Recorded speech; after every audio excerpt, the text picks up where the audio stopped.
Bismillahirrahmanirrahim. Assalamualaikum warahmatullahi wabarakatuh.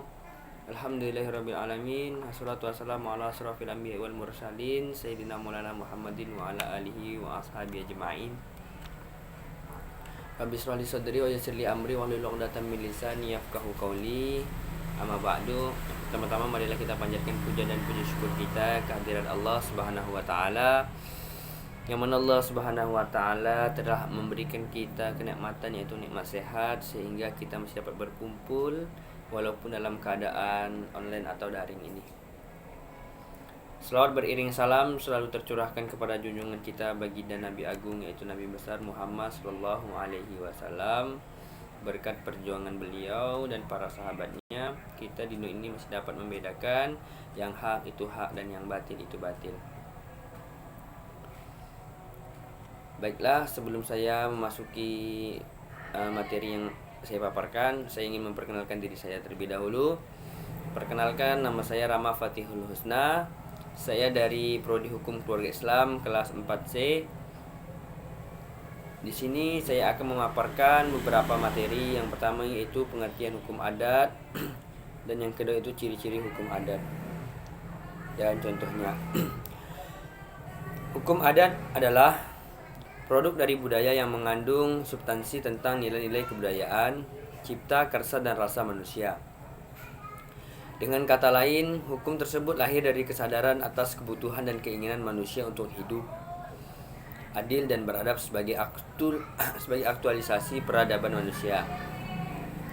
Di sisi lain, hukum adat diartikan pula sebagai wujud gagasan kebudayaan yang terdiri dari nilai budaya, norma hukum, dan aturan yang satu dengan lainnya berkaitan menjadi suatu sistem dan memiliki sanksi real yang sangat kuat.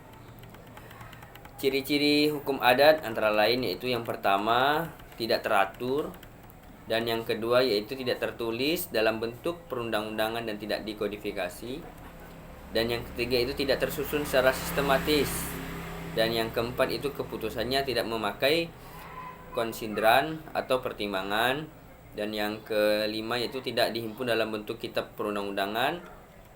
Yang keenam, pasal-pasal aturannya tidak sistematis dan tidak mempunyai penjelasan.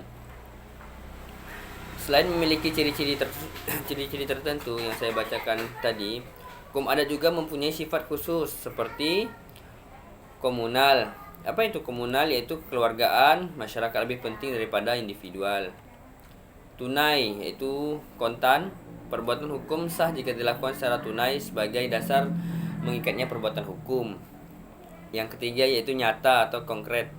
Perbuatan hukum dinyatakan sah apabila dilakukan secara konkret bentuk perbuatan hukumnya. Dan contoh-contoh hukum adat yang ada di Indonesia.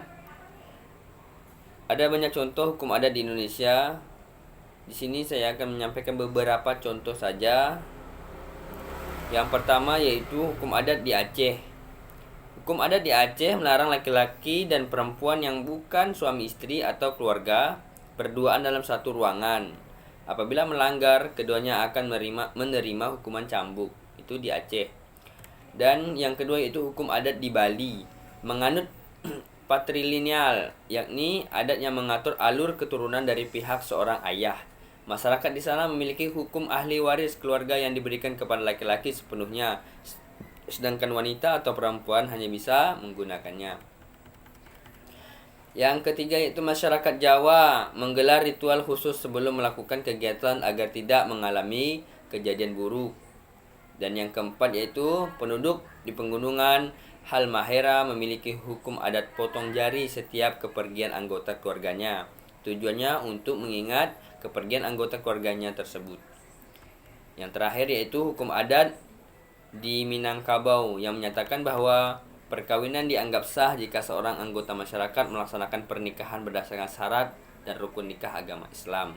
Sekian dari saya, kurang lebihnya saya mohon maaf apabila di dalam saya memaparkan ini ada kesalahan, itu datang dari saya, dan apabila ada kelebihan itu datang dari Allah.